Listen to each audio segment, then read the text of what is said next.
IMF के executive board इजलास से $7 अरब कर्ज प्रोग्राम की मंजूरी के लिए पेशरफ्त। वजीर खजाना मोहम्मद औरंगजेब ने कहा कि चीन, सऊदी अरब और UAE से कर्ज की मुद्दत में तौसी की यकीन दहानियां हासिल कर ली हैं। रोल ओवर 3 साल के लिए होगा, लेकिन हर साल नए सिरे से किया जाएगा। चीन, सऊदी अरब और मुत्तहिदा अरब अमारात की यकीन दहानी से मुतालिक IMF को आगाह कर दिया गया।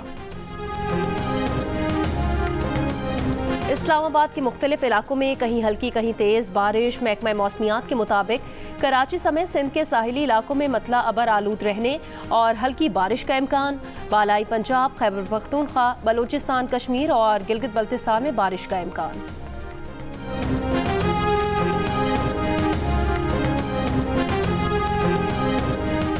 जद्दा में OIC वज़ीर ख़ारजा इजलास आज होगा। इजलास में शिरकत के लिए वज़ीर ख़ारजा इसहाक डार सऊदी अरब पहुँच गए।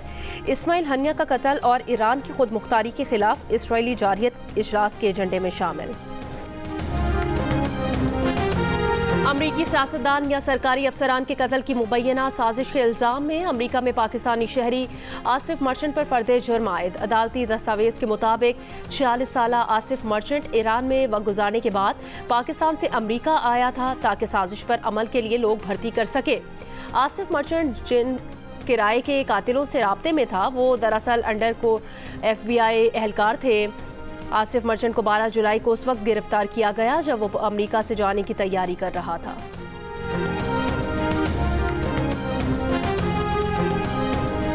अमेरिका में आसिफ मर्चेंट की गिरफ्तारी पर तर्जुमान दफ्तर खारजा मुमताज़ जहरा बलोच ने कहा कि मीडिया रिपोर्ट्स देखी हैं, अमरीकी हुकाम के साथ राब्ते में हैं, मज़ीद तफसीलात का इंतजार भी कर रहे हैं।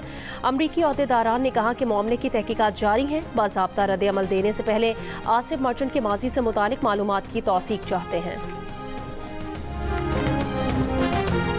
डेमोक्रेट सदारती उम्मीदवार कामिला हैरिस ने गवर्नर मिनेसोटा टिम वॉल्स को नायब सदर के लिए चुन लिया। कामिला हैरिस ने फिलाडेल्फिया रैली में टिम वॉल्स को नायब सदर बनाने का बाज़ाब्ता ऐलान किया। टिम वॉल्स ने कहा कि कामिला हैरिस अमेरिका की अगली सदर होंगी। टिम वॉल्स अपनी जीत के लिए भी पुरुमीद हैं।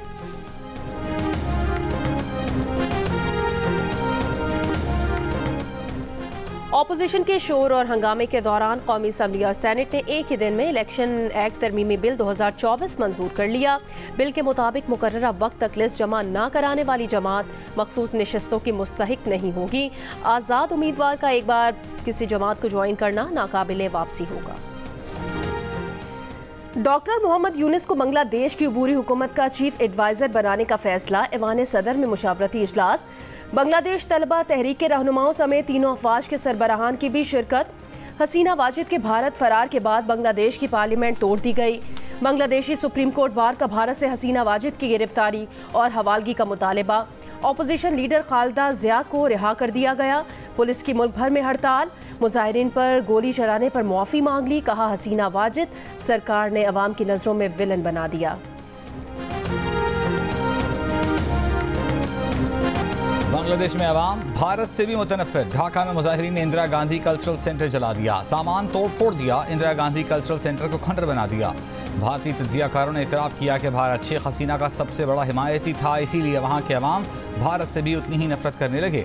भारत को ये अंदाज़ा ही नहीं था कि शेख हसीना की आमिराना हुकूमत से अवामी नफरत इस हद तक पहुँच जाएगी कि उन्हें मुल्क से फरार होना पड़ेगा।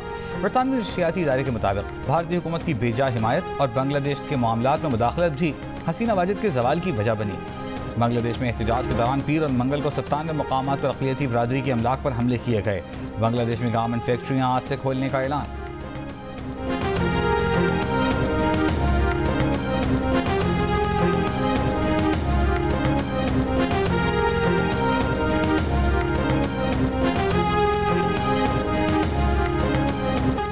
रहनुमा तहरीक इंसाफ शहरियार आफरीदी ने कहा कि PTI का जलसा इस्लामाबाद में होगा। हमाद अजहर का अडियाला जेल की तरफ लॉन्ग मार्च का बयान स्लिप ऑफ टंग है। प्रोग्राम कैपिटल टॉक में बात करते हुए रहनुमा नून लीग बैरिस्टर अकील मलिक ने कहा, इलेक्शन एक्ट तरमीमी बिल 2024 पास करने पर हुकूमत के खिलाफ तौहीन अदालत की कार्रवाई नहीं हो सकती।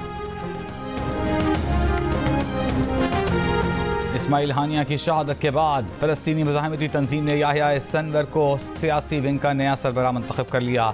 इससे कबल हमास ने इस्माइल दरवेश को सियासी दफ्तर का अबूरी सरबराह मुकर्रर किया था। इसराइल की गजा में बमबारी जारी, गुज़िश्ता 24 घंटों में मज़ीद 40 से ज़्यादा फ़लस्तीनी शहीद। मगरबी किनारे में जनीन और तुबास में इसराइली फ़ौज की छापामार कार्रवाई, ड्रोन हमला, 12 फ़लस्तीनी शहीद।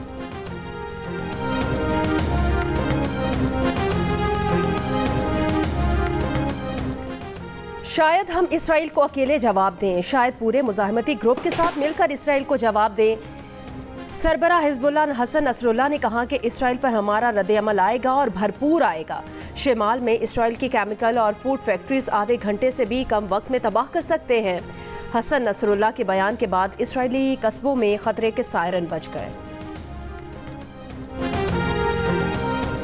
अमरीकी वज़ीर दिफ़ा लॉयड ऑस्टिन ने कहा है कि अमरीका मशरिक़ वस्ता में अमरीकी एहलकारों पर हमले बर्दाश्त नहीं करेगा। उन्होंने कहा कि हमें यकीन है कि इराक़ में अमरीकी फ़ौजियों पर हमले के पीछे ईरानी हिमायत याफ्ता मिलिशिया का हाथ है। गुज़िश्ता रोज़ इराक़ की अल असद एयरबेस पर रॉकेट हमला हुआ था, जिसमें कई एहलकार ज़ख्मी हो गए थे।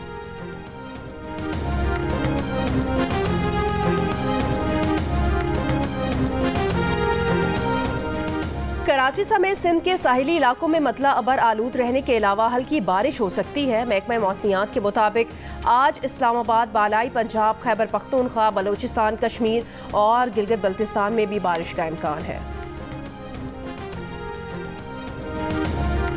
खैबर पख्तूनख्वा काबीना ने सरकारी रिहाइशगाह न रखने वाले वज़रा को 2 लाख रुपए माहाना हाउस सब्सिडी देने की मंजूरी दे दी। काबीना ने DI खान में नए खैबर पख्तूनख्वा हाउस के लिए 35 असामी तख्लीक करने की भी मंजूरी दी। मेयर तहसील चेयरमैन का एजाजिया 40,000 से बढ़ाकर 80,000 रुपये करने की मंजूरी। यूनियन काउंसिल और विलेज काउंसिल चेयरमैन का एजाजिया 20,000 रुपये से बढ़ाकर 30,000 रुपये कर दिया गया।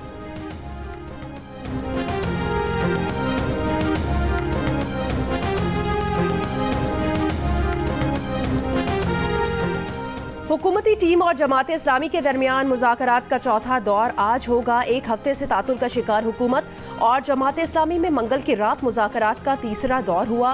कमिश्नर ऑफिस रावलपिंडी में मुलाकात के बाद नायब अमीर जमात इस्लामी लियाकत बलोच ने कहा, 2 टोक बात की कि अवाम के लिए रिलीफ चाहते हैं।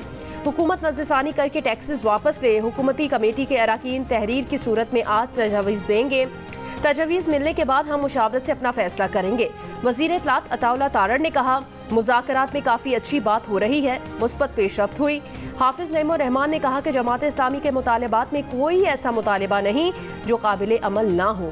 मुतालबात के हक़ में जमात इस्लामी का कराची के बाद लाहौर और पेशावर में भी धरनों का ऐलान।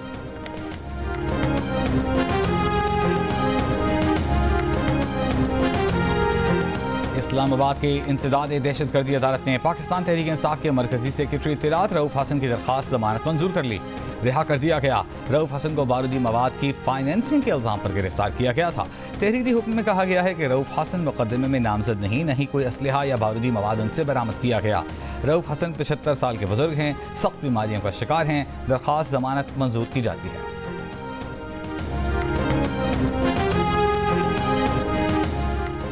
कराची के इलाके सिंधी मुस्लिम सोसाइटी में मोटरसाइकिल सवार 2 मुलजिमान शहरी से मुबैना तौर पर 1 करोड़ रुपए लूट कर फरार। फिरोजबाद थाने में मुकदमा दर्ज। मुद्दई का कहना है कि वो बैंक से 1 करोड़ रुपए नकद लेकर निकला था। मोटरसाइकिल सवार 2 डाकू रकम छीन कर फरार हो गए। बांग्लादेश के खिलाफ टेस्ट सीरीज के लिए कौमी टेस्ट स्क्वाड का ऐलान। स्क्वाड की क़यादत शान मसूद करेंगे। सऊद शकील नायब कप्तान मुकर्रर। अब्दुल्ला शफीक, अबरार अहमद, बाबर आजम, कामरान गुलाम, खुरम शहजाद, मीर हमजा भी स्क्वाड का हिस्सा हैं। मोहम्मद अली, मोहम्मद हुरैरा, मोहम्मद रिजवान, नसीम शाह, साइम अयूब, सलमान अली आगा, सरफराज अहमद और शाहीन शाह अफरीदी भी स्क्वाड में शामिल। सीरीज का पहला टेस्ट 21 अगस्त को रावलपिंडी में शुरू होगा।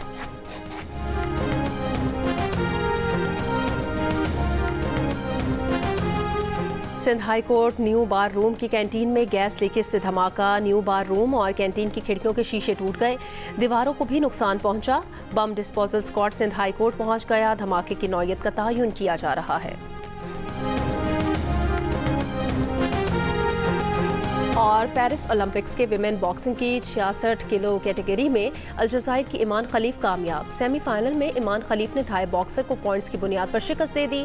ईमान खलीफ ने 5-0 से कामयाबी हासिल की।